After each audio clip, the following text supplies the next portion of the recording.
आपके अंदर अना है, तकब्बुर है, तो फिर इब्लीस बनना पड़ेगा। अगर आपने तकब्बुर किया तो इब्लीस बने। इब्लीस भी खुदा की बहुत ज्यादा इबादत करता था, लेकिन जब उसके सामने आदम का पुतला आया, आदम की रूह फूंकी गई, खुदा ने कहा तुम इसका सजदा करो, तो उसने अना दिखाई, उसने अकड़ दिखाई, उसने तकब्बुर किया कि मैं इससे अफजल हूँ, लिहाजा मैं इसका सजदा नहीं कर सकता। तो खुदा ने कहा फखरुज इलैना, निकल जा मेरी बारगाह से। अब शैतान भी कहता है कि खुदाया मैं तेरी बारगाह से तो जा रहा हूँ, लेकिन तेरे बंदों को बहकाऊंगा। किस बंदों को बहकाऊंगा? का जो सिराते मुस्तकीम पर होंगे। हर बंदों को, हर इंसान को शैतान नहीं बहकाता, बल्कि जो सिराते मुस्तकीम पर होते हैं उन्हें शैतान बहकाता है। एक सलवात पढ़े मोहम्मद तकब्बुर एक ऐसी शय है कि जो खुदा के बारगाह में नापसंद है। खुदा अना को, अकड़ को, तकब्बुर को कभी पसंद नहीं करता। यही वजह है कि जब जमीन ने अकड़ दिखाई, जब जमीन ने तकब्बुर किया कि अशरफुल मखलूकात इंसान की जिसकी जबी मेरे सीने पे आकर टिकती है, तो ये जमीन ने अकड़ दिखाई, अना दिखाई कि मुझसे बुलंद कौन है। अशरफुल मखलूकात इंसान जिसकी जबी मेरे सीने पे आकर टिकती है। तब इंसान की जबी टिकने की वजह से जमीन ने अकड़ दिखाई, तकब्बुर दिखाया बारगाह इलाही में, मुझसे बुलंद तो कोई शय नहीं होती। तो अब खुदा ने जमीन की, जुमलों पे तवज्जो दीजिएगा, कि जमीन की अकड़ को तोड़ने के लिए खुदा ने पहाड़ को नाजिल किया। अब पहाड़ का जमीन पर आना था कि जमीन की सारी अकड़ खाक में मिल गई। ये सलवात पढ़े पर मोहम्मद वाले मोहम्मद। जमीन की सारी अकड़ खाक में मिल गई। अब पहाड़ का इसके सीने पर नाजिल होना था। जब पहाड़ भी अपने ऊपर रश्क करने लगा, अना करने लगा, अकड़ करने लगा, क्या मुझसे बुलंद कौन है? मुझसे बुलंद कोई नहीं हो सकता, बल्कि मैं तो सबसे बुलंद हूँ। मैं इंसानों की मुसीबत में काम आने वाला हूँ। जब पानी की लहरें चलती हैं तो इंसान पानी से बचने के लिए मेरे पीछे आके छिपता है। अब मुझसे बुलंद कौन हो सकता है? लिहाजा अब पहाड़ अकड़ दिखा रहा है, पहाड़ अकड़ दिखा रहा है, अना दिखा रहा है, मुझसे बुलंद कौन है? लिहाजा अब पहाड़ के भी अकड़ को खुदा ने तोड़ना था। अब इसके भी अकड़ को खुदा को तोड़ना था। लिहाजा अब आसमान से एक लोहा नाजिल किया कि जो लोहा आया और इस पहाड़ के गुरूर को, इसकी अना को चकनाचूर कर देता है। अब लोहा आया, जमीन पर पहाड़ गालिब हुआ, जमीन पर लोहा, पहाड़ पे लोहा गालिब हुआ। अब लोहे का आना था कि लोहा भी अकड़ दिखाने लगा, लोहा भी अना दिखाने लगा कि मुझसे बुलंद कौन है? एक सलात पढ़े मोहम्मद वाले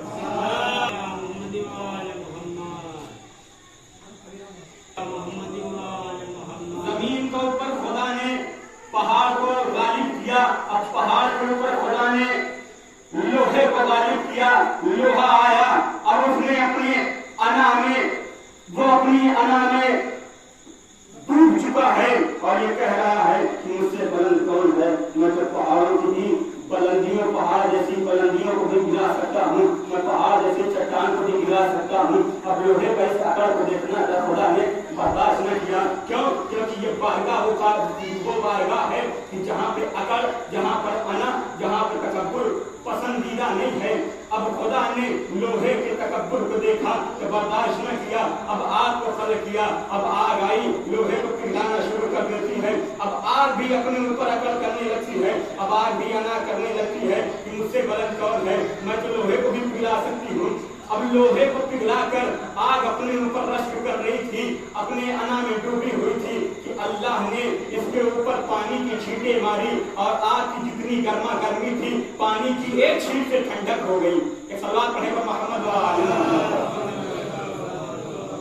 आग की सारी गर्मा गर्मी पानी की छींटों से ठंडक पड़ गई। अब क्या कहना था कि पानी भी रश्क करने लगा, तो खुदा ने पानी को अब्र के कोझे में कैद करके आसमानों की बुलंदियों पे ले गया। अब आसमानों की बुलंदियों पे पानी का पहुंचना था कि अब आसमान आना करने लगा, अकड़ दिखाने लगा।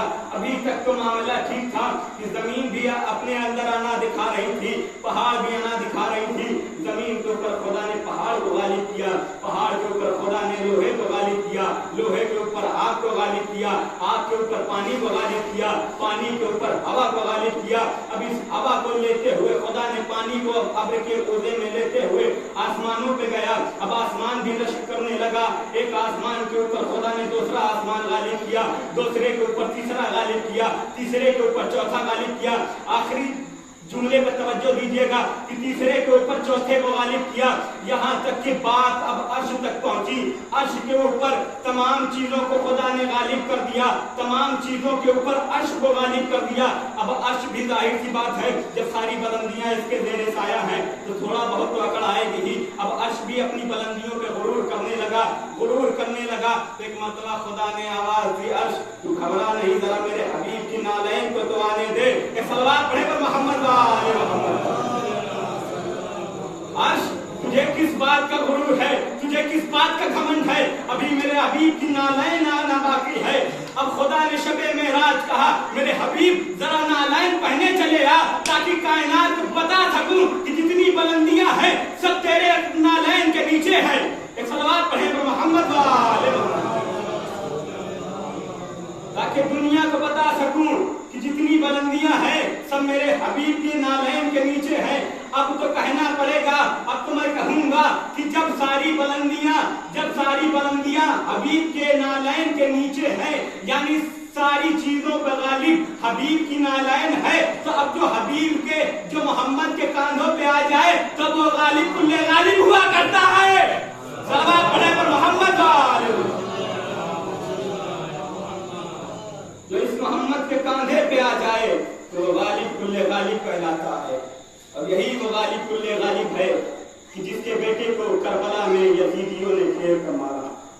यही वो गालिब कुल्ले गालिब है कि जिसके पोते, जिसके पूरे घराने को करबला में यजीदियों ने बुलाया। इमाम हुसैन अपना काफिला लेके करबला में पहुंचे। इन्होंने मजबूर किया कि हुसैन मदीना छोड़ दे, हुसैन मदीना छोड़ दे। अब हुसैन ने मदीना छोड़ दिया, करबला पहुंच गए, करबला पहुंच गए। जब हुसैन करबला पहुंच गए तो हुसैन ने करबला की जमीन की तस्दीक के लिए आसपास के लोगों से पूछते हैं कि ये कौन सी जमीन है।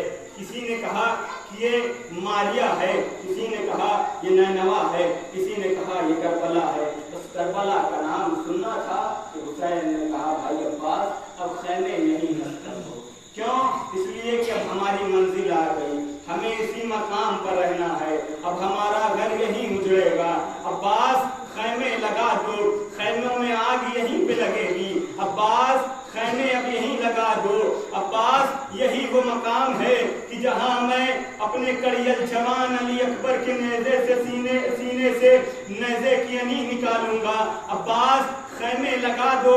क्यों? कि अब यही वो मकाम है, करबला का मकाम है कि जहां तुम्हारे बाजू कलम होंगे। यही वो मकाम है कि जहां मैं अपने चश्माहे अली असगर को अपनी आगोश में लेके आऊंगा और पानी का सवाल करूंगा। लेकिन जालिम पानी नहीं देंगे, बल्कि पानी के बदले 3 साल का तीर देंगे। जज़ाकल्लाह, खुदा आपको कोई गम न दे सिवाय अपने मजलूम करबला के।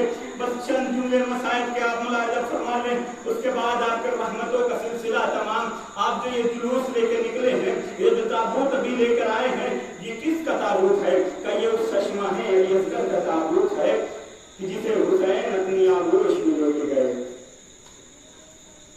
ये उस चश्माहे का ताबूत है कि जिसे पानी के बदले तीर दिया गया। ये बड़ा मजलूम है, करबला का बड़ा मजलूम शहीद अली असगर है। ये करबला का सबसे मजलूम तरीन शहीद है अली असगर। अरे जनाब अली असगर सबसे मजलूम तरीन शहीद है करबला के।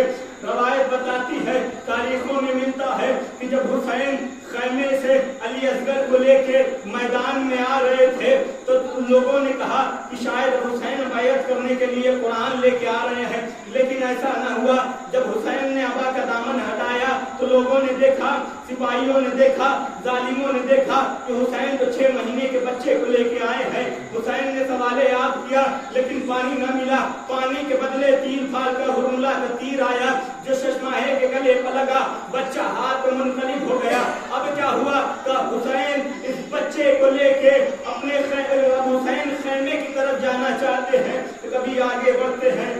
پیچھے ہٹتے ہیں, کبھی آگے بڑھتے ہیں, کبھی پیچھے ہٹتے ہیں. آپ روزے عاشورہ عمل کرتے ہیں نا, اور کیا کہتے ہیں, 7 مرتبہ آگے جاتے ہیں, 7 مرتبہ پیچھے آتے ہیں, اور یہی تو جملہ کہتے ہیں, انا للہ و انا الیہ راجعون ردن بقضائہ و تسلیما لامرہ. یہی جملہ حسین دوہرا رہے تھے جب اصغر کا لاشا ہاتھوں پہ لے کر حسین کبھی آگے بڑھ رہے ہیں, کبھی پیچھے ہٹ رہے ہیں. تاریخ بتاتی ہے کہ جب حسین نے اصغر کے جنازے کو دفن کر دیا, یہ پہلا واحد کربلا کا شہید ہے جسے 2 بار قتل کیا گیا ہے, جسے 2 بار قتل کیا گیا ہے. جب حسین نے علی اصغر کے جنازے کو دفن کر دیا, اس کے بعد پانی تو تھا نہیں. اب حسین قبر اب علی اصغر پہ بیٹھ کر اتنا گریا کرتے ہیں کہ آنسوؤں سے قبر بھیگ جاتی ہے. اب حسین چلے آتے ہیں. تاریخ بتاتی ہے کہ جب شہداء کے سر شمار کیے جانے لگے کہ شہداء کے سر کتنے ہیں, تو کسی نے کہا کہ شہداء کے سر 72 ہیں. جب شمار کیا گیا تو 71 سر نظر آیا. ظالم نے پوچھا, تم لوگوں نے تو بتایا کہ کربلا میں 72 شہید ہوئے تھے, لیکن یہاں تو سر 71 دکھائی دے رہا ہے, وہ 72واں سر کہاں ہے؟ تو کسی ملعون نے مجمع سے آواز دی, ارے وہ 72واں سر حسین کے ششماہے بچے کا ہے کہ جسے حسین خیمے کی پشت پر دفن کر دیتے ہیں. جزاک اللہ. خدا آپ کو کوئی غم نہ دے سوائے غم مظلوم کربلا کے. باخری فکرہ ہے مسائب کا, جیسے دل چاہے سن لیں. مسائب سن لینے کی چیز نہیں ہے, بلکہ مسائب کے تصور کی گہرائیوں میں جتنا اتریں گے اتنا آنکھوں سے اشک جاری ہو جائے گا. تو تصور شرط ہے عزیزان محترم. خدا آپ کو کوئی غم نہ دے سوائے غم مظلوم کربلا کے. کسی ملعون نے آواز دی کہ وہ 72واں سر حسین کے ششماہے علی اصغر کا ہے, جسے حسین خیمے کی پشت پہ دفن کر دیتے ہیں. اب تاریخ بتاتی ہے کہ ظالم نیزہ لے کر زمین پر گاڑتے ہوئے جا رہے ہیں کہ جہاں پہ زمین نرم ملے گی حسین نے علی اصغر کا جنازہ وہیں پر دفن کیا ہوگا. ارے غضب ہو گیا, ظالم نے نیزہ مارا, علی اصغر کا لاشا اصغر کو نیزے کے ساتھ چلا آیا. یہ منظر رباب دیکھ رہی تھی, تڑپ گئی, ہائے میرا بچہ. جزاک اللہ. یہ واحد وہ شہید ہے جسے 2 بار قتل کیا گیا. ابھی تک آپ کو سمجھ نہیں آیا ہوگا. ایک مرتبہ جب وہ شہید ہوا اپنے باپ کے ہاتھوں پہ علی اصغر شہید ہوئے. جب 3 پھال کا تیر گلے پہ لگا, پہلی مرتبہ حسین کے ہاتھوں پہ علی اصغر شہید ہوئے. اب دوسری مرتبہ ظالم نے علی اصغر کے لاشے کو قبر سے باہر نکالا, سر و تن میں جدائی کر دی, قیامت برپا ہوئی. واہ حسینہ